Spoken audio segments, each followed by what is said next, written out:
And we're live. And whoop, I didn't hit record on the other thing.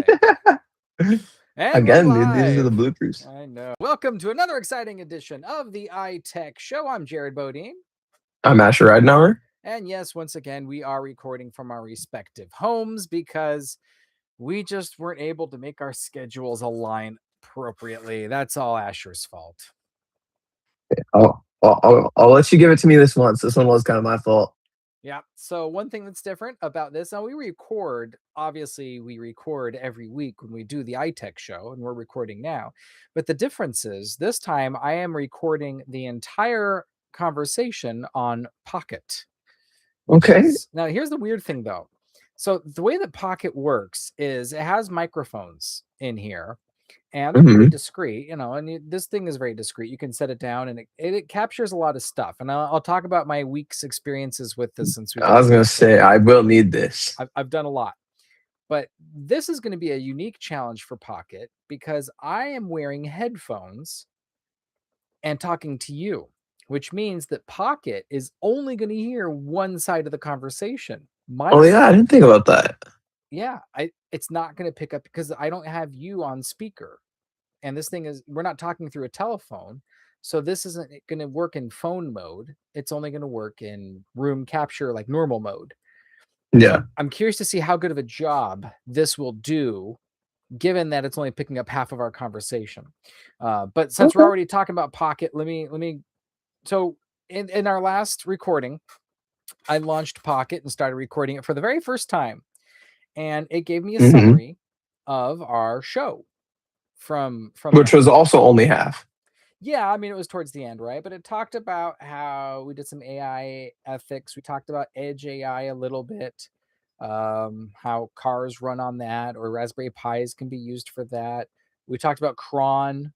We talked, and then we mentioned upcoming tech. And I was talking about how the Google Pixel 11 launch would have happened after our last show and before this show, and it did. So it kind of reminded me that we were going to talk about the Google Pixel 11. So that's kind of cool. And also in the app, and I don't know if I showed you that, right? I showed you this thing where it had a to-dos. And in my to-do list, I sent Yeah. Because you had said that we're doing this at this time on this day, and then it made it. Yeah. So it automatically created a to-do based on our conversation. And since I linked things, I could put it in with my phone. So it could communicate with my phone and actually create to-do lists in my phone automatically based on our conversation. And it's still with the free features, which is pretty good. Another thing I did after our last conversation is I found that the Pocket app has an API tie-in with Claude. Really? Okay, wait. Hold on. I think I remember when we were originally talking about it before you got it, that it's some plugin to AI, but it's Claude? It has its own AI tools. It's not Claude automatically. It is its own thing. And I've used this a lot in the last 2 weeks. It actually happened to come in very handy for a number of reasons in the last, little bit since I've had it. So, but it has its own AI and does its own things, but I can also link it with Claude separately, which I did.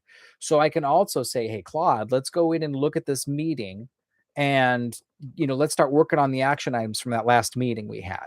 It'll automatically do that. I don't have to manually input things over. Pretty cool, right? That is pretty cool. Yeah.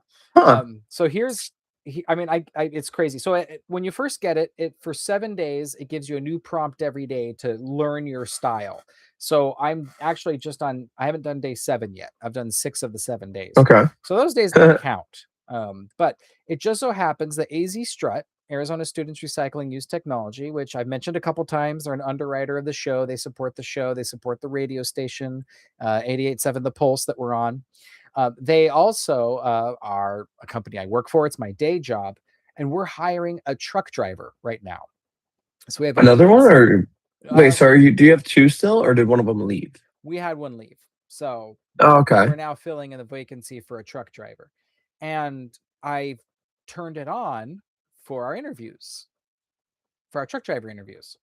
So after the interview, I can go back in and I can see the conversation and remind me of the things we talked about. Oh yeah, he said this. Oh, I liked that he mentioned that. And oh yeah, he's the one that had this experience and that kind of thing. And oh yeah, this was his Mm. expected rate of compensation and he had this concern. And so it was kind of nice to just do a quick little review through those. So that was one thing I did with it that I thought was handy. I also attended well, we also had our regular meetings. We had like our own internal meetings. I Yeah, used it like for for one of board and all those. that. Yeah, it wasn't a board meeting, but it was just a meetings between other employees. And it Okay. was good because it reminded me like, oh yeah, I said I was going to make this policy document and share that with the employees. And oh yeah, we had this thing, and it had my list of, we talked about upcoming events, and it listed those upcoming events for me, which was pretty cool. That I might need one of those. Yeah, it learned who I am. And when I say, okay, it doesn't always know who I am as well, but once I say, I go through the actual source, like the actual word for word conversation, I could say, Yeah. okay, this person was me. Like speaker zero, I remember I said this. So I say that person is me. And then it just, for the whole rest of the conversation, now knows who was who. Huh. Yeah. So that's pretty good. It doesn't always remember everyone's, because that's part of a paid feature if you want that, but Okay. it still did pretty good. And it'll say like, hey, this has been assigned to this person and this guy's got this responsibility. It'll actually give you that breakdown of that, which is really handy. Another thing I used it for is I went to a conference this past week. Okay. AZ Impact for Good. It's a nonprofit conference. A lot So of was it trainings. like, was it as big as that one you went to? But No, I mean, it wasn't as big in that regard, but it was a pretty packed room. It was in Phoenix and it had all the big key players of nonprofit donors and nonprofit recipients of donations, like grant recipients and grant writers. And it was a pretty decent conference. And actually, even though I went to that bigger one in Vegas, that one was, more of almost on like a global scale, and it was more about the computer repair or the buying off, like what we call ITAD, the IT asset disposition stuff. yeah. This one was about nonprofit work specifically. So it was a great place to meet with other nonprofits and donors. And honestly, I would say I probably got more out of that, even though I liked the Vegas one and I it was worth it. But this local one was great. Had a lot of training sessions too. And it was great because I just hit this thing. And even though I could take notes, I really didn't feel the need to be as good of a note taker because I could come in and I could look back and see this. And if I don't remember the exact name of the speaker or who they worked for, it's like, oh no, it was this guy, the CEO of this company, and he delivered this speech, and here was his points, and here's his bullet points, and like there was one that I liked really good is about nonprofit marketing, right? And I didn't remember the exact numbers, but he's like, yeah, you should aim for a 28 to 30% open rate on your newsletters. You should have a 3.3 click rate. Your newsletters should have, 20% of this and 80% of that. I mean, like all this stuff. And it's all in here. Little pie charts. Oh, that's sick. Like it put together some really good comprehensive stuff. And it gave me some tips. And you can collaborate with it while it's recording. You can actually manually add notes on the app that get incorporated Huh. with the automatic notes that were taken. And this one So even could gave you be me like, a mind what? map of What's the a mind conversation. map? So like it broke down category on category. And I know it's hard to see in my camera with the angle and the brightness of everything. It's too bright. You can't. I'm not gonna be able to see that. Yeah. Anyway, it like So categorized like, everything and put it together in a way that's visual. so if you had like a subject, is it like you have a subject and then it breaks down the different bullet points that you had made during your conversation? And it created a to-do list on it for Huh. me. So like make sure I apply for Google's ad a grant, because Google ads will be free for nonprofits if you set it up right. About consolidation of QR codes, make sure you're using correct emails, make sure you have consistent marketing. Like it has this whole, I mean, it's amazing. This is not an ad, although I was so impressed with this. I went out and I got an affiliate link for Pocket. Really? Yeah. So I'll put the description in the comments down below and see if anyone wants a Pocket. Click on the link. There you go. Yeah. Okay. Yeah, I think you can get a You're discount with my affiliate link. I'm not entirely sure, but click on the link and find out.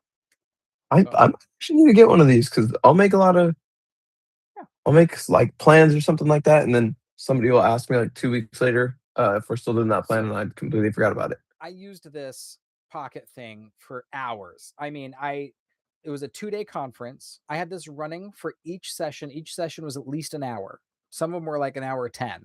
I used this for my interviews, 45 minutes each. I did like 4 interviews. I did this for a couple meetings, an hour and a half each. I did a solid 2-hour one. I'm still on the same first charge. I wonder what the advertised battery life is on it. Do you know? They say if you leave it on all the time, you can get 3 solid days. But I don't know. What? I turn it off at night.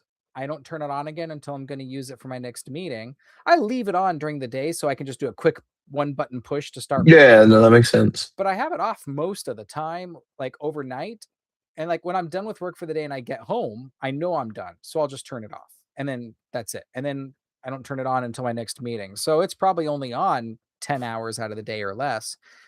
And I think last I checked, the battery was still at like 30, 40%, maybe So higher. when it's listening, like how much battery does it use listening versus just being on? I, as far as I could tell, it's almost no difference. It's so low. I am shocked at That's the battery life. crazy. Yeah. And, at one point I was thinking, why wouldn't I just rather have an app that's already on my phone? Why buy extra hardware? My phone has a microphone. My phone has Because a your phone processor. would die before that. But that was the thing I was noticing. And like one point during the conference, like, oh crap, my phone battery's dead. I didn't charge it very well last night and my battery's going to die. Even if my battery dies, Pocket has its own internal recorder. It's not streaming to my phone in real time. Hmm. So I didn't actually worry about my phone dying because one, it was not draining my phone battery doing the recording because it's a separate device. And two, if my phone did die, it would transfer to Pocket later when I charged up. So, Okay. Okay. so far, so good. Yeah, I'm kind of liking it. All right. So have you tried the phone call thing yet? No, I haven't had an opportunity to. So I need to find someone and coordinate that. Because the other thing, dude, is I don't do a lot of phone call business, and when I do, it's very quick stuff, like just coordinating. Maybe you and I should do a phone call or something at Yeah, I some was gonna point. say we could do it on the air, Yeah, but we I would don't. kind of mess up your current But I don't want recording. to mess up this one. And that's one thing is there was a conversation I was having, and we were going to say something kind of sensitive, and I thought, I don't want to capture this. I don't know that much about where in the cloud this Hmm. lives and that stuff yet. And so I turned it off.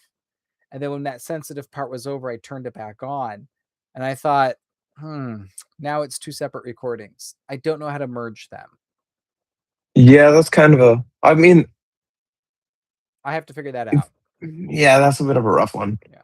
Oh, and there was other thing. One of the conversations I recorded, it got something kind of wrong. Um, Okay. and it used like the wrong acronym for something or kind of confused something. Well, it has a like chat box thing at the bottom of the conversations. So I hit it and I used voice, I think, to text instead of typing it. And I said, yeah, you got, or actually on this one, I typed it because I didn't want to, because it was like an acronym that didn't get right.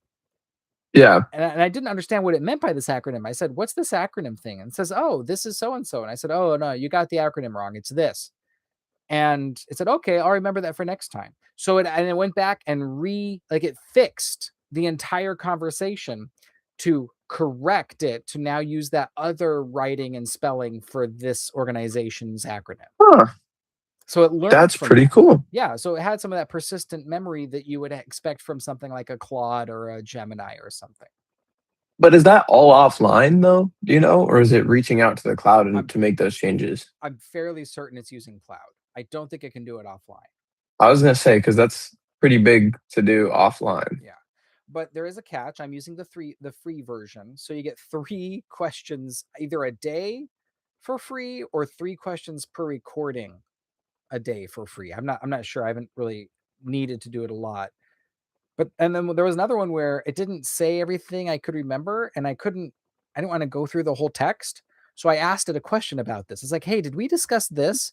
And it popped it up. "Oh yeah, you Mhm. said this and he said that." Huh. It did that for me. So it's not Are like a you one and done note taker. You can actually go back and forth and ask for questions about it. are you thinking about getting the paid version? I don't know yet. I'm still on the fence. Still on the fence about how expensive is it? Is it like $10 a month? I think it's something like that. They have different tiers depending on how much you want to use it. And I honestly don't remember because I'm not leaning towards the paid thing. I feel like I paid 100 and something, almost $200 for Yeah, this thing they after got to be 6 months. using cloud to verify, like to make that seem worth it. Because otherwise, why would it not be included with your hardware? Now, you obviously don't need the cloud for the capturing of it and the Well, transfer for yeah, it. And you transfer from your pocket to your cell phone. It says it does both Bluetooth and Wi-Fi. I don't know when it chooses one or the other, but it can do both. It says from the wonder if documentation. it's just distance, maybe. I don't know, or battery, because Wi-Fi is a little more Just battery consumption. yeah, is it really? I thought Bluetooth was. No, Bluetooth is low power. That's one of the benefits of it. Oh Really? yeah, Wi-Fi is much more gonna suck your battery dry. Oh, I guess I'm kind of thinking if you were, well, Bluetooth is a PAN technically, right? Personal area network. Well, yeah, but they're not all talking with each other. It's not a mesh. Oh, that's right, because they're all just going back to that center device. Yeah, Bluetooth is specifically designed as a low energy transmission media. That's why it's Huh. popular with small devices and not using Wi-Fi. Otherwise, everything would just use Wi-Fi. But Wi-Fi is a battery hog. In fact, people who trying to turn off their Bluetooth to save battery life on their cell phone, don't do it. You're wasting your time. You're barely saving anything. If anything, Wi-Fi is what's going to cause your battery to drain faster. Bluetooth, so minimal comparatively. Don't bother. More you know. Wait, okay, so like now here's my question. What do you think uses more, cellular or Wi-Fi? I must say cellular. Uh, Like on a phone. yeah. I don't I'm gonna have to know. look this up. I I would say cellular probably first and then Wi-Fi. All right, let's see. Cellular. Yeah, Well, that's just an AI response, but I'm gonna assume it's cellular because I I feel think like the that's right. signal's definitely got to be. Yeah, I'm fairly certain that's right. So, yeah, you're going to be using cellular uses the most, then Wi-Fi, then Bluetooth. Okay. And you said it goes to Claude, right? It can. I don't think it automatically does. I have to ask Claude, "Hey Claude, go pull this from conversation from Pocket or whatever." So have you heard about what Claude started doing I don't know. with Is their it watermarks? is it hacking people again? No, but probably somewhere down the line, probably. But watermarks, have you heard about that? No, what's it doing? It's actually really cool. So Claude isn't doing the standard watermark thing where it'll be like made by Anthropic or made by Claude or whatever. Instead, what they're doing is for anything that Claude creates, it uses like a probability thing, like to pick certain words. It's like if you're gonna choose like cloudy or gray sky, Yeah. Claude leans more towards a certain type of words on purpose. So it'll lean more towards like gray sky. And then no matter what you copy or paste, and if you rewrite it a certain amount, like if you don't rewrite it too much, then Claude can identify that it was written by Claude because it uses the same probability. Okay, so it's like a way of checking itself. Yeah, so like, well, like if you're plugging something into like an AI detector, you want to see if it was made by Claude, then you can plug it into Claude and say, "Hey, was this made by this?" And then it looks at the like text verbiage, and based off of the sentence structure, it'll determine if it was made off of it or Okay. not. What about other AI? Can it detect AI from other sources? Because that's kind of I important. don't think so because it's not really like they're doing it. They're doing it as a watermark for themselves. They're not like doing it to help fix the AI problem. They're just making a watermark for themselves. Yeah. So like, yeah, but it's pretty cool how it works. If you look it up, like it gets really in depth with how sentence structure and all that works. Okay. So, And that's then interesting that you say that because I think a lot of people can already at this point tell when that's they're what seeing AI. you would think. However, apparently, according to the statistics, only 13% of the paragraphs made were caught by a human, Really? Oh, that's interesting. which is pretty 13%. crazy. Yeah, one thing though, there's telltale signs. Have you heard about the M hyphen? No, So, what? and it's the one of the telltale signs that it was written by AI. When it writes copy, it uses that long dash. That's called an M hyphen. It's like a hyphen, but it's Okay. the long dash style called M hyphen. That is what a lot of people are using now to say, and I didn't realize it, but when someone pointed that out, I'm like, oh my gosh, you're right. You could use a colon or a new sentence or something else, but for whatever reason, AI loves to throw in the M hyphen in a lot of its writing. Uh, I wonder if it's because most AI also does like scripting, and in scripts, double hyphen does do something. Yeah. I don't know, but it makes sense. Like, oh my gosh, it's true. It does that a lot. When you could just have as easily made that two sentences. So I think that's one thing I'm going to try and train my Claude to do, because I use it for helping with drafting. I mean, it doesn't write all my stuff for me. I'm not one of those people, but I am like, oh my gosh, I wonder if I'm actually causing a problem there. So I'm going to train Claude and say, you know what, let's not use that in M hyphen anymore. Let's just, if I train it not to use it, then people won't be able to see that telltale sign in my work. Okay. Okay. And another thing with Claude, have you seen Anthropic's market, like their evaluation? I'm sure it's going For, higher. It's getting better and better. oh, People are it loving it. no, it jumped high. So end of 2025, it was a $9 billion company. Do you want to take a guess what it is as of mid May? Okay, so from mid 2025 to mid End May of end. So 2025. 5-month period, give or take, Yeah, 5 6 months. roughly. Yeah, From 9 billion, you said. yeah.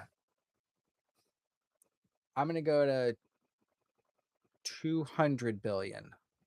Okay, not that high. That would be a crazy jump. I don't know. You said it was crazy. It's it's 47 billion. All right. Yeah. Well, from 9 to 47. I mean, 47 billion. That's nothing to Is sneeze at. That's amazing. And then there's third party trackers that haven't gotten like an official one yet. But as of this year, we're looking at 74 to like 69 to 74 billion. Yeah. Okay. So That's it might that's a pretty be crazy jump. on its way to 100 billion. If they could just like, well, they're saying by 2028 it's going to be a two trillion plus dollar company. 2 trillion? Yeah, that's what it's estimated. I mean, you know what? It's really emerging as the one of the leaders of the pack by far.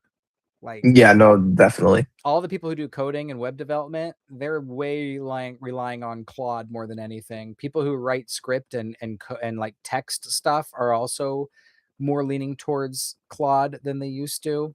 It's not great for image generation and that kind of stuff still, but Or researching. It's yeah, all right for researching, but it's okay for researching. I agree, but yeah, I don't trust a lot of it. But one thing I've been doing with Claude when I use it for research, I asked it to pull up some information and it gave me some great stats. And I'm like, okay, these stats look a little suspicious. Where did you get these stats from? Oh, yeah, you got me. I just thought they looked good. And I'm like, all right, new oh yeah. rule. So I have to set these ground rules with my Claude and tell it to remember these ground rules. And one of them was, I love statistics and stats. Don't shy away from using them, but you have to verify it's from a legitimate source and provide me the reference every time you do. And Wow. Okay, that's a and smart one. yeah, and you know what? It's been very good about it ever since. Once I told it that ground rule, said that's new standard operating procedure. Use a stat whenever you would before, but you have to tell me it's from a verified source and which source you got it from with a link. I might need to do that. Do that. Although It's that sounds like something you do to one of your students. Well, I mean, it's the same concept. And that's the thing is I've realized Claude is sort of like, especially when you start up new with your own personal Claude, you have to treat it like you're training a junior high kid.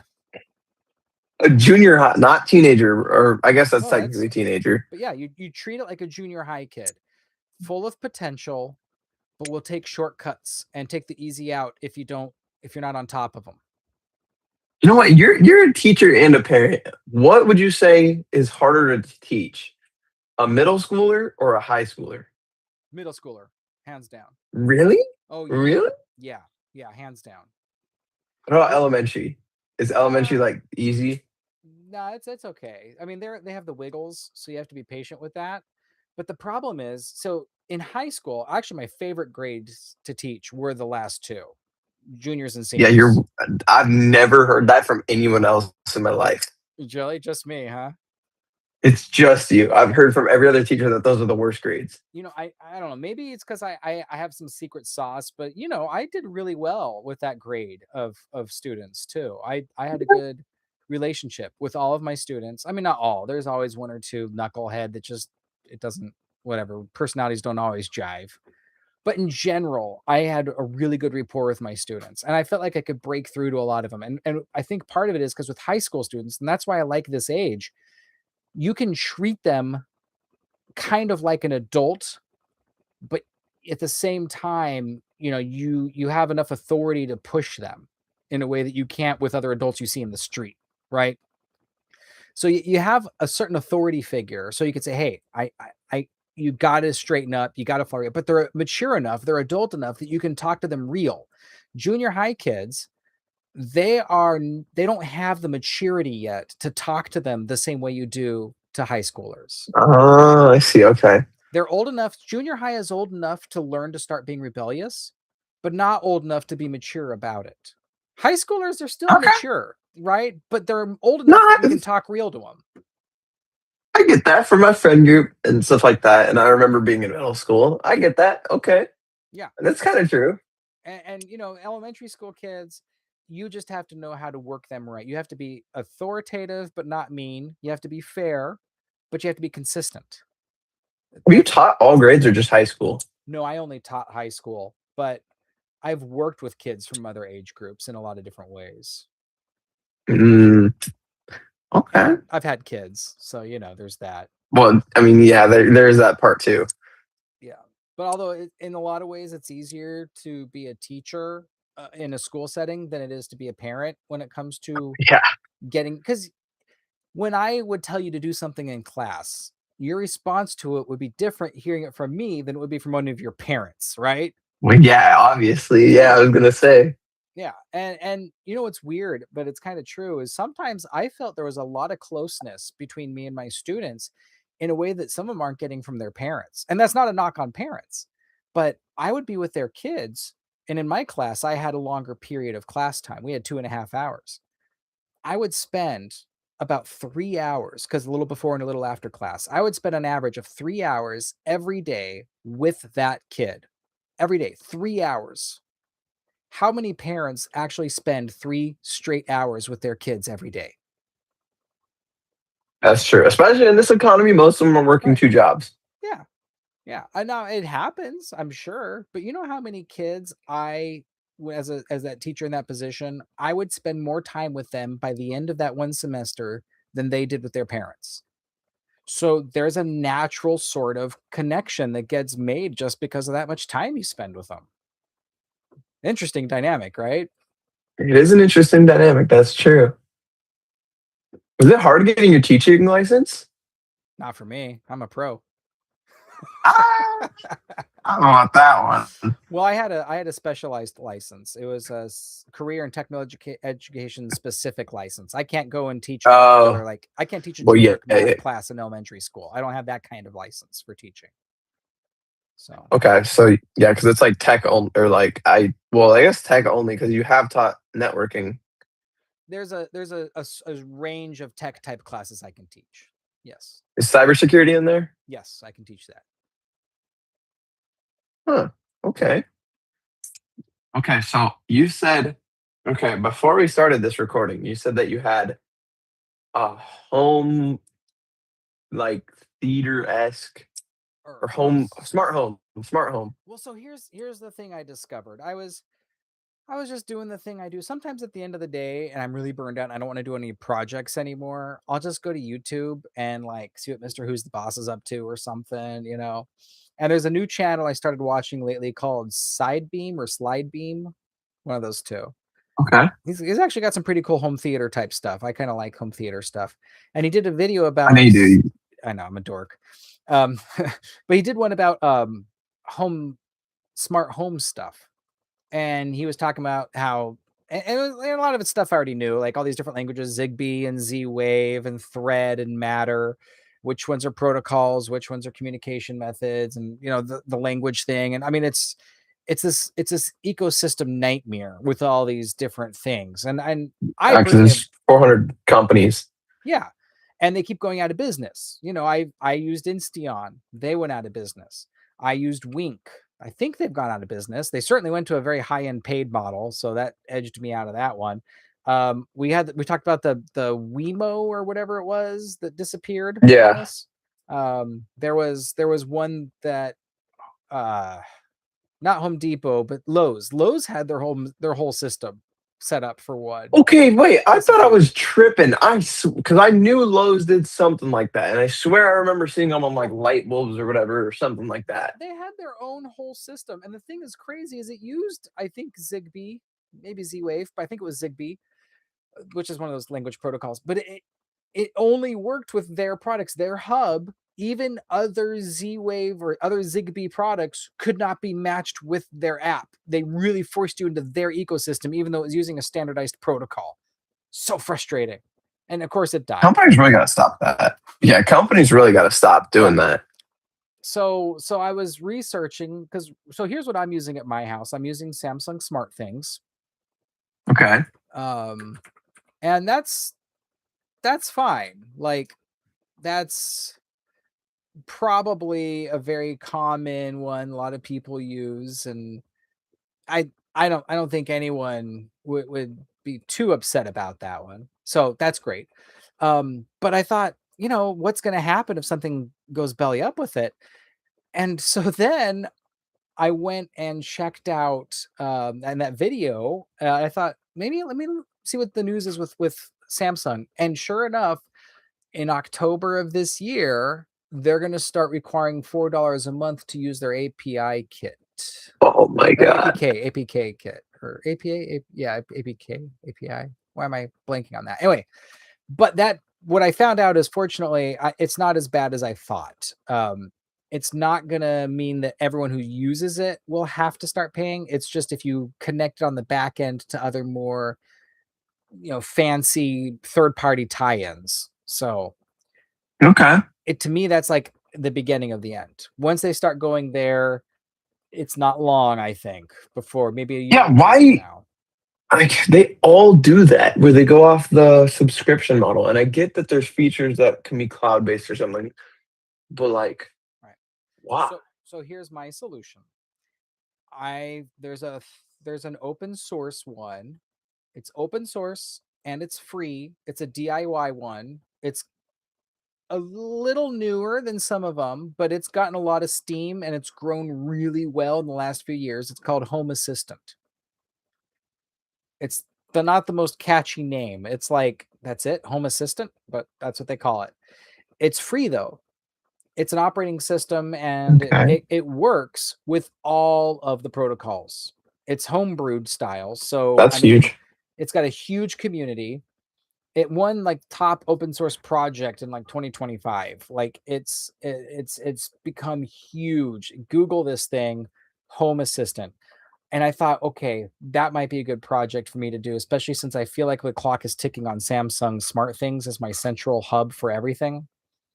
So that's my next like home project. The catch is hardware. You have to provide your own hardware to use it. And so do I want to go Raspberry Pi? Do I want to use a ultra small low profile PC or a MacBook or I something? mean, couldn't you just like you only use your Raspberry Pi as a verification server, right?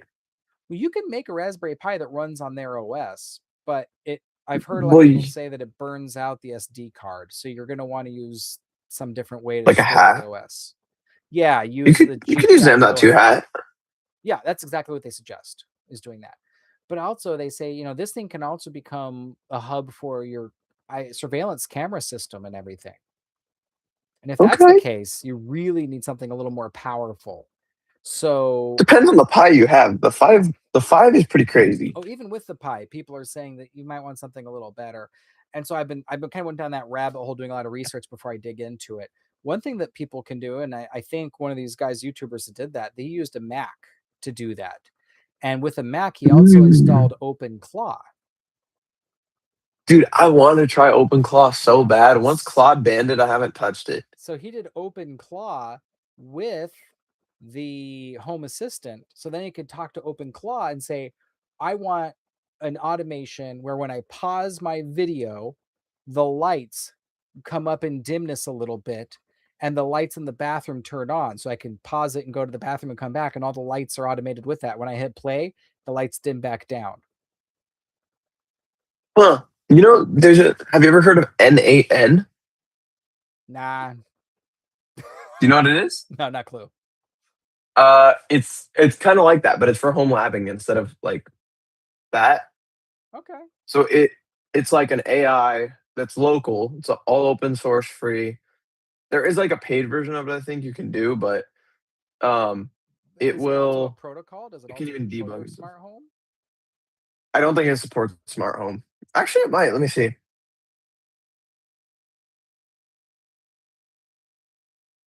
Or oh, it does.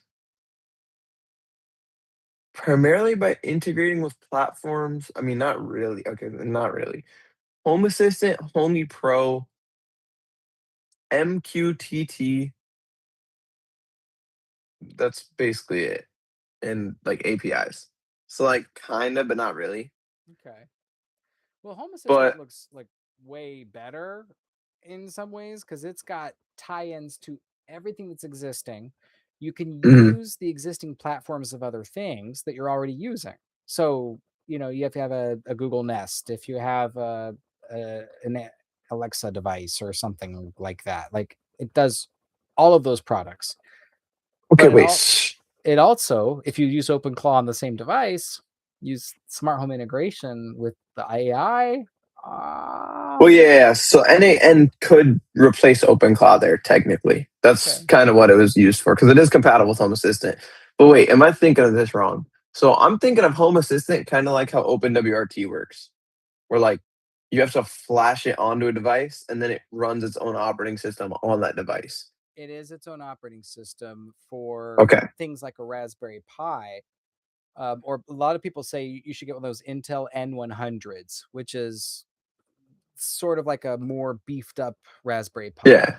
But you can also just install it on a Linux machine or install it on Android or on a Mac or even on a Windows computer.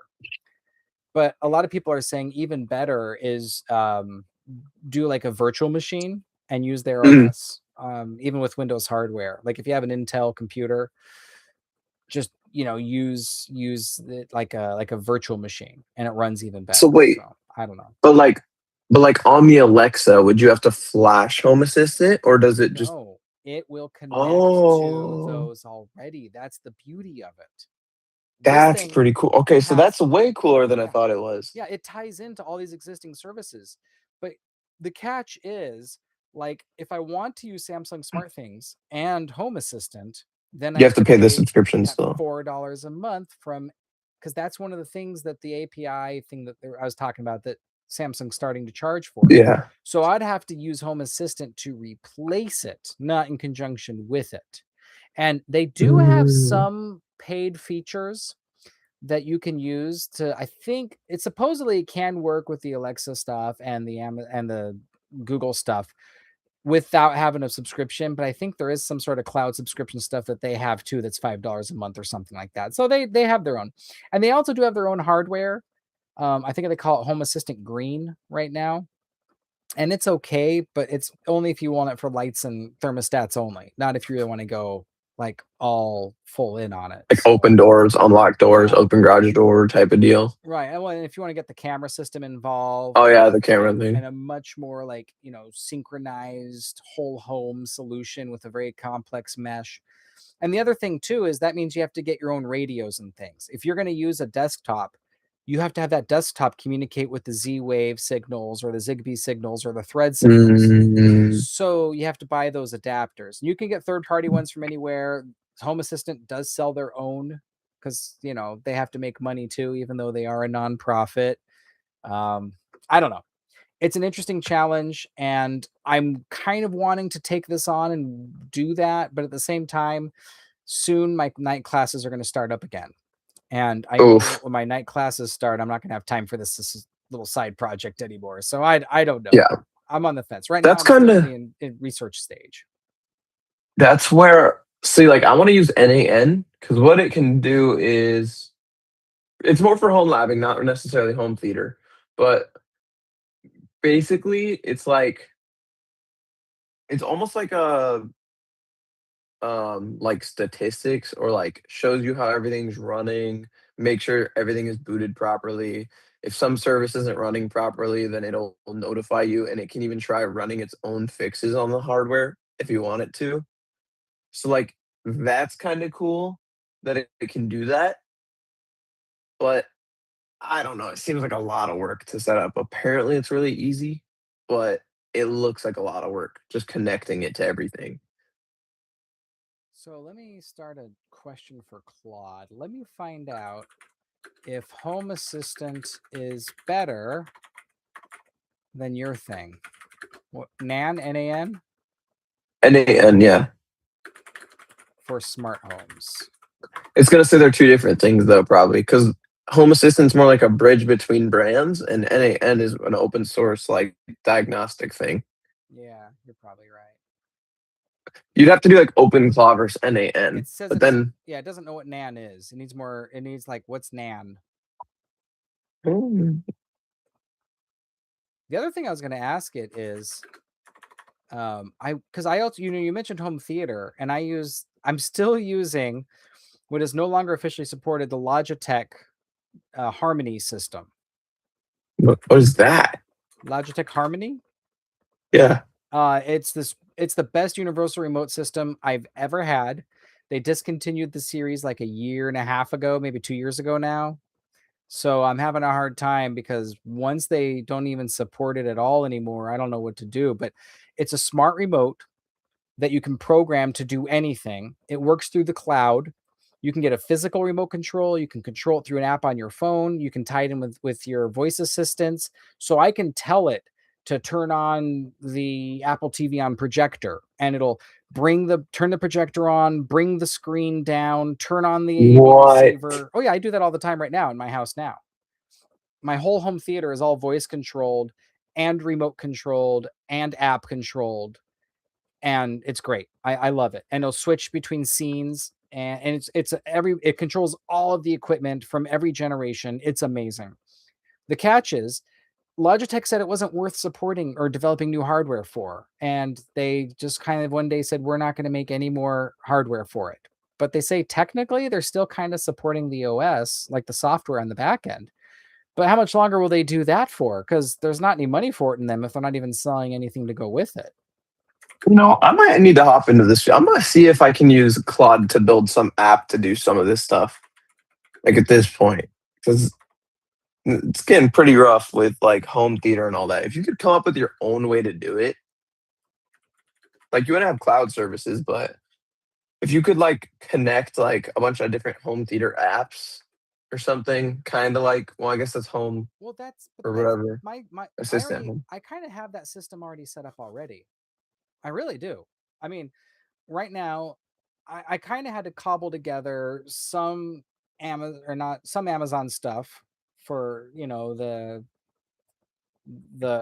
Alexa type hubs and things, and I had to do some Google things, but I got it all working together. So like I feel like I can between the Samsung Smart Things hub, my Alexa stuff, and my Google stuff, I can do anything with any platform that I want.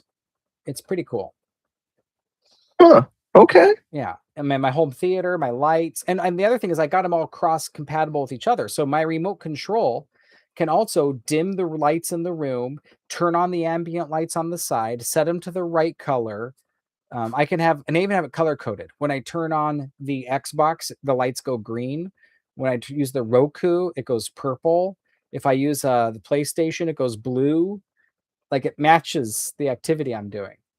Nintendo is So you red. just so you just have it like full setup. Yeah, yeah. How long did that take to set up? I don't know. I mean, I'm a hobbyist. I do it in the background in my free time, so I'm not clocking the hours. That's true. And I've perfected it over the years, and I've added little elements and taken them away. But I mean, this Logitech Harmony system, I've been using it for years and years. I mean, over a decade. Not all the equipment's that old. I've been changing and upgrading and experimenting over the years, but and now I have to Okay. collect. I'm collecting it. Whenever someone gets rid of their system, or if they get like a new Roku and it controls everything in a certain way, they don't need their Harmony system anymore. I'm like, I'll take it, because those hubs, since they're not Yeah, making them anymore, they're like gold. fair enough. Wait, so okay. So you said the lights change in your house depending on what you're doing. Yeah. Do you know what else is really big that just got announced that does that same thing? I don't know. I mean, Philips Hue, it's been around for a while.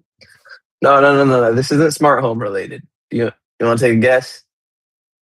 It's not even smart home related. It's not smart home. Well, I mean, okay, you can control smart homes from it. It's a standalone device. Cell phone. Yeah, Are you talking about the Pixel 11? I am talking about the Pixel 11. Have you seen that feature? I don't know what you're talking about. What do you mean? Well, I mean, they've already had that. It's a Samsung phone. It ties in with I smart know. things. That's not new, is No, it? but like the cool color thing on the back that they re-implemented on the Pixel 11. Oh, you're talking about how the back LED light is not just white, it's multicolor. On the camera, yeah, depending on what it's doing. Like if you're receiving a call, and it can vary from call to call depending on who's calling you, which is pretty sick. And like it has like a lot of different LEDs in there. And so like even the pattern will change. Like if you're calling up Gemini, it has one animation for when it's listening, one animation for when it's thinking, and one animation for when it's replying to you. Wouldn't that be so cool? I mean, it's probably like imagine if you like wanted to talk to Gemini and you just see the or you if you were booting up the phone and you just saw like the Google G load on the back, like that would be sick. Yeah, but it's not a It's high not gonna resolution do that. LED display. No, no, it's No, not. it's not, but it would be sick. It's only like 8 LED lights, 8 RGB Yeah, lights. It's just a color vibe. It's not really detailed. It's not but an it LED is pretty cool display. that like if you're bought the example I think I got was because I'd asked AI to like go over the specs that it came out, and it said if your boss is calling you, it'll glow red, and then if your family is calling you, it'll glow blue. And if your wife calls you, it's one number, but if your girlfriend calls you, it's a different color. Yeah, saves a lot of people there, huh? I mean, that's a problem you'll never have, but you get the idea. It's okay. That's what I'm gonna switch over to that one thing you sent me for the digital girlfriend. You're going to get the digital girlfriend. Might be a worthy investment. It's time. Yeah. It's time. Well, I'm a podcast listener. I'm a nerd, and I was listening to a podcast about this one bird that went to an island that all the birds had like of this one species don't go to this island anymore, and they were trying to make it like a sanctuary for that type of bird. So they put fake concrete birds all along the shore of this island and had a loop audio of the sounds those birds make, hoping it would trick and lure birds of that species in, and it worked kind of. One bird actually came, and that one bird fell in love with one of the concrete birds, and it mated with it for life. No way. Yes. It actually did the whole like mating ritual dance that they do, and it stayed with it. It made a little nest for that concrete bird, and it lived and stayed with that bird until it died all by itself. That's kind of sad. Well, and I was thinking, maybe think of you. 'Cause you can get the it's actually no different than a lot of guys though that buy those like love dolls or like those girlfriend replacement dolls, and that's a thing in Japan apparently, more so even than here. You've seen this thing, right? I've seen the pillows. I've never seen They dolls. have these like they call them like real dolls or something. They're life size, maybe not like 6 feet tall, like 5 foot tall or 4.5 foot tall dolls, but they're basically like life size. And some Dan Harmon very famously had one like that, and he actually had it like a girlfriend, like for companionship. What? That's You don't know crazy. about this with Dan Harmon? I don't even know who Dan Hardman is. He was like the guy who Or Harmon. created all these like famous. Google it. I can't believe you don't know who he is. He created a Community. Maybe I. What's like the show? Yeah, this TV Or show. oh, you know what? I do know who he is. Okay, He wait, also wait, he wait. created Rick and Oh, Morty. You've heard of Rick and Morty, maybe? He's oh, the I know exactly who this guy is. Yeah, he's the creator of Rick and Morty, Crapopolis. Apparently, he co-created the Sarah Silverman program. He's a great writer for Community. He has some personal demons in his closet, and he's had issues. But he also You very want to talk about famously, his oh, but he had okay. Do you remember the very short-lived video platform Quibi? No. Okay, how do you not know Quibi? Quibi, Why would I know Quibi? because everyone knows Quibi. It was the coolest thing ever. It was April 2020 to December 2020. Yeah, it was the shortest lived platform ever. So I was on the radio station back then, and we actually had interviewed the CEO of Quibi on the air. So and the timing you would have thought would have been good because hello, 2020, people are sitting at home, right? And Yeah. the idea is it was sort of like YouTube, but for your cell phone specifically. The shows were actually made in portrait, not not Really? horizontal. Hmm. Well, also, I'm seeing that there was everything was like a 10-minute limit. And it had short episodes. So What? What are you doing with a 10-minute episode? so yeah, Of so what? so a series would be, instead of having 30-minute or 45-minute episodes in a series, you'd have 10-minute episodes. Do you remember Reno 911? You're Maybe? probably too young. It was a very popular show. It lasted for a while. They came back and they had a series on Quibi, which is great because they had a bunch of funny little clips anyway. Clip shows, they do great on something like that. Oh, that makes sense. I know Yeah, America's funniest, like, what is it? America's funniest home videos. AFV. See, that's another show that would be great on Quibi, right? And Dan Harmon created a series for that show called Dummy. And it was about a guy whose like girlfriend doll came to life. So he was projecting. That's what he wanted to happen. It was actually kind of based on something that his real life experiences of having one. Yes. But it's funny that that platform didn't survive Quibi, because you would think that cell phone people would love this. And think about TikTok and the rise of TikTok and portrait video. Quibi was on top of that. Short form portrait style videos designed to watch on your phone while you're waiting in the bank or something. I mean, 10 minutes though? How long are videos on YouTube Shorts? I think they upped it to 2 minutes, but I think you can get up to like 10 minutes or some Yeah, exactly. 5 minutes, 10 minutes. Yeah. But nobody's watching that. If I see it going that long, I'm skipping. But maybe that's because Yeah. my brain is ruined. But at the time, people were used to 30-minute or longer videos on YouTube. So the idea was this was the shorter, more bite-sized consumable media designed for handhelds and cell phones. And I think it was a Okay. great idea, but it was ahead of its time a little bit, or not. Maybe it was behind its time. It was too little, too late. I don't know. But for whatever reason, I mean, it lasted I so don't know. fast. And I had a free trial of it, and I watched Dummy and Reno 911 on it. It was kind of funny, but yeah, it disappeared. What's like that really old show, Chips or whatever? Yeah, why are you asking about that? Because I don't know. You said Reno 911 was an old show. I Ah, just that's the oldest well, cop show I've ever watched. Reno 911 isn't that old, and it was a very funny comedy clip show, whereas Chips was like a prime time show about California police on motorcycles. Yeah. Wasn't my jam. I never really watched it, and honestly, I Well, think I it mean, was over by the time I was a kid anyway. It's pretty old. I'm not as old as you about think that. I am. You Are you zygote. sure? I told you I'm 26. And no, You're gonna say in dog years? I was thinking about it, like Yeah, reverse dog like years. Like, reverse dog I years. Okay, there you go. Nice. guess that'd be like cat years because cats are the opposite of dogs. I guess. Yeah, that's not how that works, but okay. Let's sure. Let's let's say Okay, that. you ask someone, "Are you a pet person? What do you prefer, cats or dogs?" Oh, cats hands down. Yeah, you're weird for that. Dogs are on top all day, every day. Dogs are on top. I'm not even gonna touch that. Oh, No, I'm telling you, cats are better, and it's just a cats are not fact. better. It's a fact of life. You have to learn to get used to it. Yeah, You know, we domesticated dogs before cats and got along just fine. we got along fine without domesticated dogs too. I don't see your point. That is not true. Yeah, it is.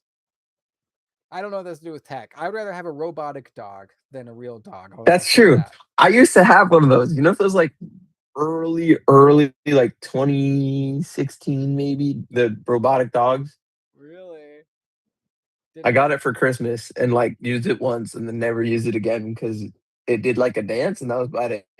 My youngest daughter got one, and it came with this really goofy remote control that you could use and push buttons to create certain behaviors. And one of them, the dog would lift up its hind leg, and its eyes would turn yellow like pee, and then the leg would go back down. And it could kind of What? yap, and it could scoot forward or scoot back a little bit. It had wheels, but it didn't really roll as much. It had like wheels on legs. It was weird. It had LED eye lights, and I don't know. I'm not a fan of it. My That's daughter kind of liked it for a while, but those things don't last. I don't even know where it is anymore. But I think we're not there with digital pets yet. That's yeah, got a neither do ways to I. go. They're they're they're cool, but like nah. You know what I mean? But okay, like so in my family, my wife doesn't want to ever get a real cat or a dog. What? She likes dogs. I like cats. I would okay with a cat, but I definitely don't want a dog. Period. End of discussion. Why? What's wrong with the Ugh, dog? I don't like dogs. They're just too Get emotionally needy, just annoying. And they lick you, and they put their nose in your crotch, and they poop everywhere, and their feet are always dirty and everywhere, and they don't respect you can people. potty train a dog. My sister did that. I'm out. I don't want anything to do with it. Cats are more self-maintaining. They clean up after themselves. They give themselves baths. They're not emotionally shallow animals. I think that's one of the things in like Meet the Parents when the dad meets the future son-in-law. He talks about that. He's like, I don't know, dog people are just too needy. Dogs are emotionally That is shallow not. animals and cats aren't. They're more secure in themselves. It's pretty true. Oh yeah, I heard that. I've heard Kinda that actually, before. yeah. No, whoa. The dad was kind Th- of right about that. No, okay. There's a Just put difference. it There's out a there. difference between the people who push their dogs around in a stroller and normal dog people. There's a difference between the two. Dog people are dog people. They're all the same. No, That is there's not true. Do I seem like I'd push around a dog in a stroller? you're getting there. I Well, am not if you don't get a that. robotic dog soon, you're going to be dating a dog soon. So that's yeah. But yeah, so but here's the question is so my wife doesn't want any pet, dog or cat, even though she would lean dog and I would lean cat because she doesn't want to have to deal with the poop or the litter box or any of that stuff. Would you get a robotic pet to replace a real pet if you had kids Nah, and you're in that situation? No? Wouldn't do it? no. I want it. You know what I would get? First off, I've seen some amazing litter boxes. Have you ever seen the litter boxes that self empty? they look like a washing machine with no door on it, like a big circle thing, and the cat goes inside and the thing rotates. Are you talking about that Well, one? no, I've seen it too, where it'll self empty its litter. Yeah, it Like, does that. yeah, Yeah. That is cool, but I've heard you can train a cat to use a toilet. It's not that hard. no way. There's no Yes. way. I need to hold Google it. on. Google it. Look I up refuse to believe that you could train a. You could probably train a dog then. I have no idea, but I know that cats are easily toilet trained. And there's YouTube videos on how to do it. There's books on how to do it. I would probably go that route. Are you finding how right I am? You're finding out it's true, aren't you? I just. Uh-huh. I told you. So Why is this a thing? I need to see if they've done. They've definitely done this for dogs too. Then. why wouldn't it be a thing? It's genius. I would and here's the thing is cool. So my toilet, remember telling you when I got my new toilet? Did I tell you about my new toilet? I don't think you told me about your new toilet. I don't That think I might have been asked my about your new toilet that ever. might have been my previous guest host. I got a one of those Japanese toilets that Oh, you got has one of those. all the lights, the sensors, the self-washing bidet, all the heated seat, the little diffuser for scent. It's I love this toilet. Remote control. It's the best. I love my new You toilet. have a remote control toilet? Yes, I do. I What do love it. you remote control? Well, Heat the seats up? I could choose the No temperature. way! What, Yeah. Oh dude? yeah. Yeah. I can turn on the bidet or turn it off, change the seat temperature. It has an air blower, so after it washes you, it can also dry you. So you can adjust the air blower and the temperature of that. I love this. That would be so. I would love to be at your house for like a week. Like that Oh, would probably be the craziest experience. I mean, it's all DIY, but I love it. And this new toilet is really cool because when I walk up to it, it has sensors. The lid is always down. I walk up, the lid comes up. It senses you've come into the room, and the lights on the side of the toilet brighten up. So even if it's midnight and you don't want to turn on the bathroom light, it self illuminates. You don't have to worry about it. So you walk in, it illuminates, the lid comes up. If you trained a cat, then that same thing, you could leave the lid down, the cat would go on there, the lid would open up for it before it got there. Perfect, right? And You'd have to then teach it not to scare the cat though. Like right, you the have to cat teach the would be cat. terrified. Yes, you have to teach the cat because most of these they assume you leave the lid up, which some women don't love that. I mean, you can still have the seat down, but the lid would Yeah. have to be up. And then also the cat can't flush usually. Most of the time they can't. So you would have cat poo sitting in there occasionally. So there is that. What? I know. Dude, how would a cat? What do you mean usually? There's no way somebody's trained a cat to But also see, flush the toilet. that's is where technology takes care of it. My toilet, the way it works is if I'm going to stand and use it as a stander, which you know what I mean by that as a guy, there's another sensor down by the foot. If I bring my foot forward, it brings up the seat too, not just the lid, but the seat too. What? Dude, how Yeah. much was this toilet? I got it from Home Depot actually. It wasn't that expensive. Like, are Yeah. we talking like 5 grand? No, like less than 1,000. What? Okay, I need to replace all the toilets in my house with this. This sounds awesome. So worth it. So worth it. And then when I'm done using it, I kick my foot where that same sensor is, flushes the toilet for me, and then a minute later, closes the lid, closes the seat. Done. Huh. I never have to touch the toilet at all. 100% hands free, not even to flush. If you're sitting on the toilet, then when you get there, again, the lid opens, you sit down on the seat. You can push the button to do like the spray if you want the bidet, and it has two modes, a ladies mode and a man's mode, if that makes any sense. Um, and then if you like, let's say you're a guy and you Bro. sat down to pee for whatever reason, I don't know. When you stand up, it has sensors. It knows when you're still on the toilet and when you're not. You stand up, it flushes itself. You walk Okay, see, away, that's the pretty lid cool. closes. You have some. Is that all your toilets in your house or just the one? Just mine, baby. The kids didn't get that one. That one's just for daddy. And I told him, you guys can't use my toilet. Use your own. I got him new toilets That's, yeah, too. no. We upgraded all the toilets in the house, but I didn't. Well, and the other thing is this does require to be plugged in, obviously. It needs power. It does have a battery backup. You can get about 5 flushes on it if you lose power. Oh, and this thing, Never thought that would be an issue. It's a tankless toilet. There is no water tank. So it can't flood. It won't flood. Here's how it works. When you sit down on it, or when the lid opens and you're going to use it, not every time it opens, just like when you sit down on it or when you activate the I'm going to pee mode, it brings some water into the small cabin area, like Like a two, reservoir type of. yeah, and it Yeah. pressurizes it. And then when it flushes like the toilets on an airplane. You've been on an airplane, right? Yeah. Yeah. You know how they're like pressurized, and it's Yeah. I like, do know exactly what you're talking about. and it's just like, and it's like, that's what my toilet does. So it uses very little water per flush, and I'm telling you, dude, it flushes with gusto. Nothing will ever get jammed in there. You'll never need a plunger. This thing, it is the most effective, thorough toilet I've ever seen in my life. This thing flushes like a jet. I love this toilet. What brand is this? At this point, you got to plug them. No clue. I guess I could Google my history and see. Home Depot. Let me go into my Home Depot account, sign Of in, course, you have a and see Home my Depot purchase. account. Well, I bought this one online because it wasn't available in the store. I mean, you got to know it's not available in the store, right? I mean, I guess. I need to look this up. I never thought I'd be looking up toilets before. Well, my wife is the one that insisted we upgrade the toilets in the house. I'm the kind of guy that's like, I don't know. And I'm like, hey, you know me.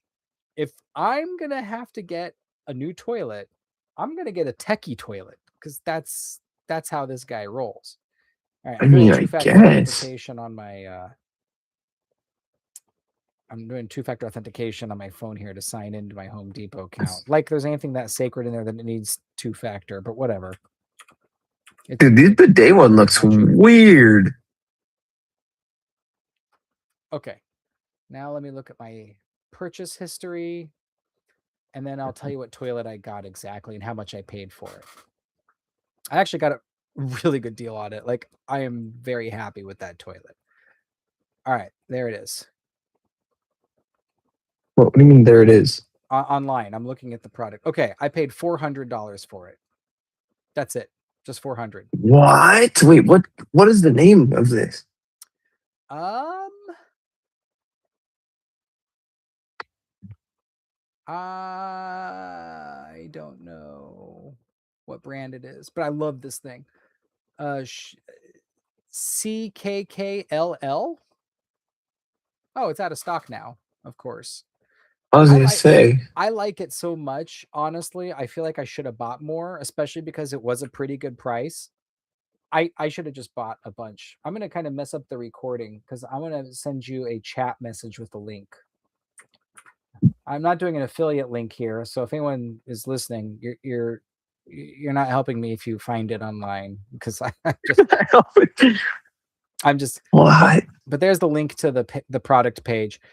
I love this thing. This toilet. It's out of stock. Dude, this thing's awesome. Yeah, it's got a digital display in the back, and you can see it's tankless. It's got a temperature indicator, bro. What? This has to be the most high tech. This honestly just looks like something you got out of Japan. Have you ever seen their like hotels? Oh yeah. This feels like a high-end Japanese toilet, and I got it for a steal of a deal. It's probably a Chinese knockoff of one. I don't know, but like, okay, so here's the thing. I used to wake up in the morning and go to the gym, and then I'd use the restroom there, and use their toiletries for free or whatever. Now I will do whatever it takes to make sure I get to use the bathroom at home and exclusively at home. Because I love my toilet. I mean, I do this. I do the same thing too. Honestly, if I had, you know what, I found one that's kind of like the same deal. Okay. That's in stock. I might need to buy one and test it out. Yeah, not even like I just want to. At this point, I just. Every time we do the. I don't know. Huh? Oh, so there's another one by a brand called Eucla. It looks like it's the same thing. Oh yeah, I saw that. every time we do a podcast, it makes me really want to make my house a smart home, but I think my parents would kill me if I did everything I wanted to do.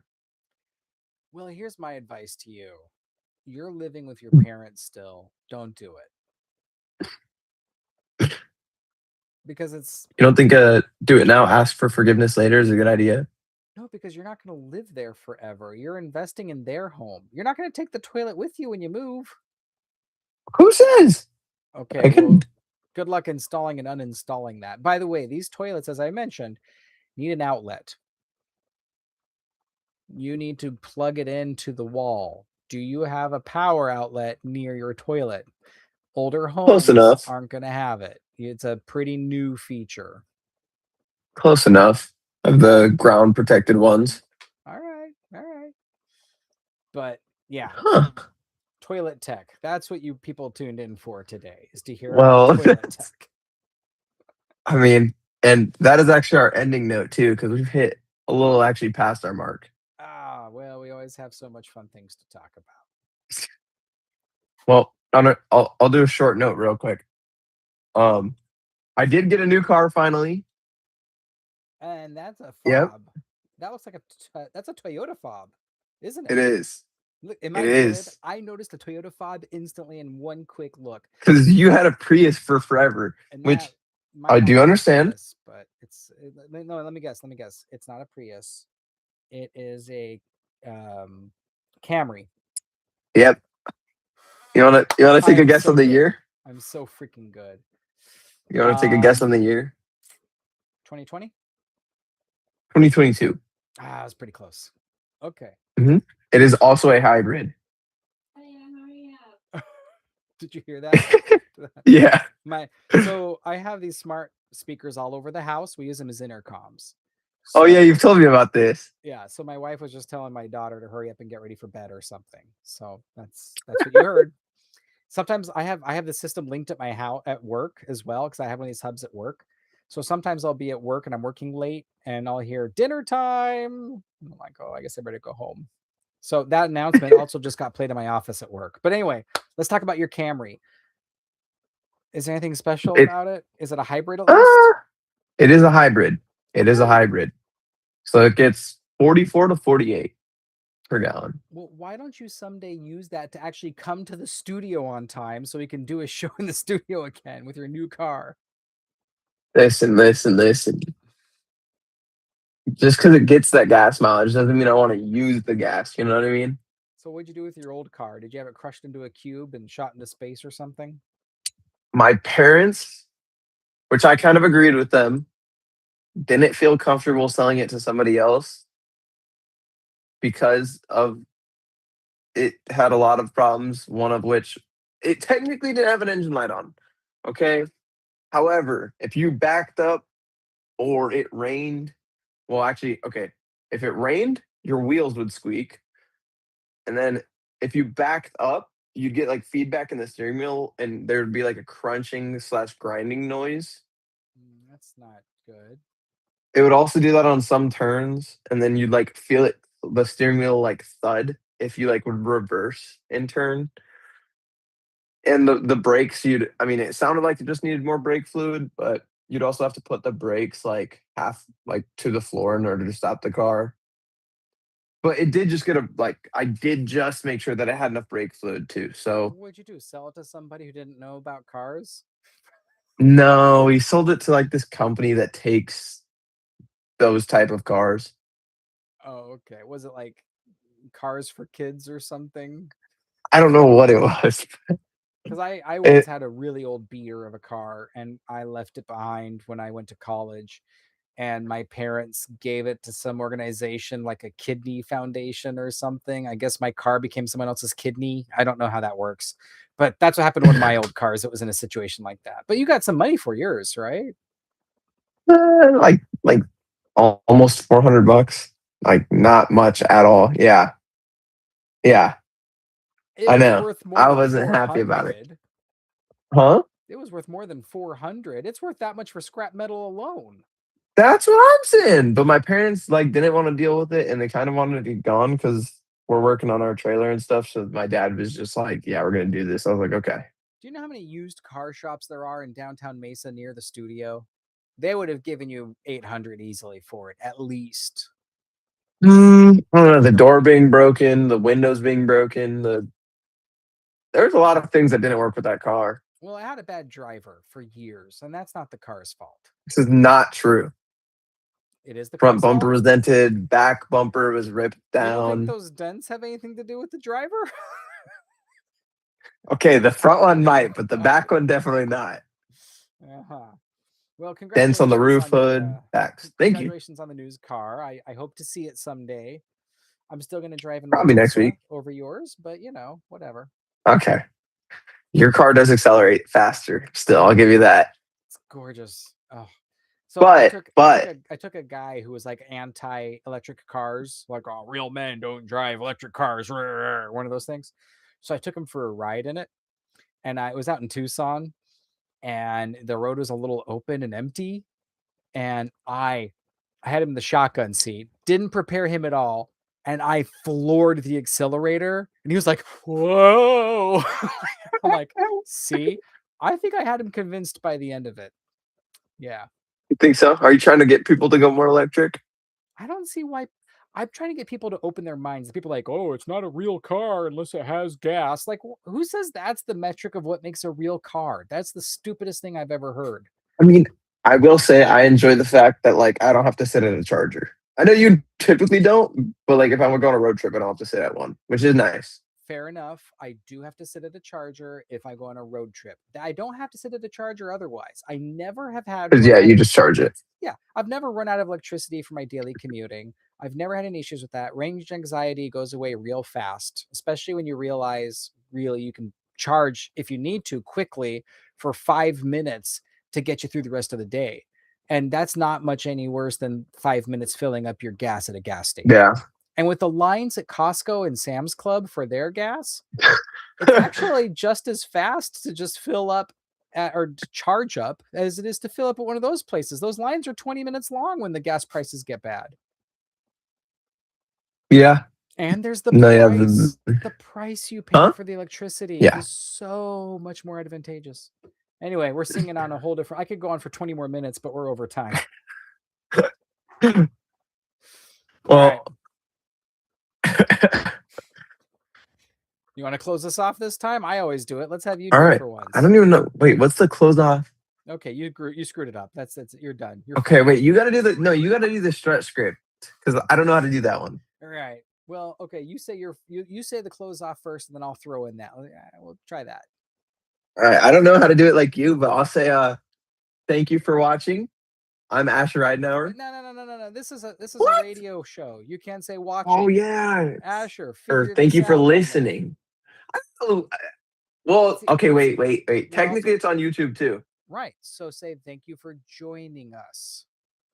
Okay. This is why thank you I'm the for pro. joining us. You've done this more. Thank you for joining us. I'm Asher Ridenauer. And I'm the one and only Jared Bodine. Okay. What's the name of the show? You gotta tell us what the show is. You gotta say the show's name at the end.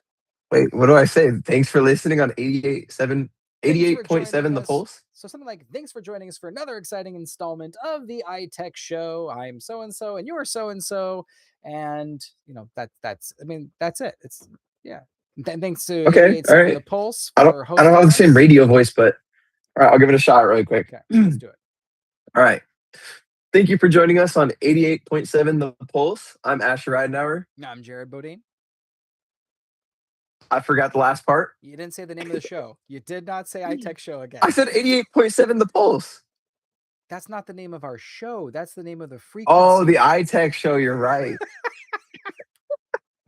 Jeez. You're fired. All right, you take us out. We'll have to plan this. Yeah, this is fun.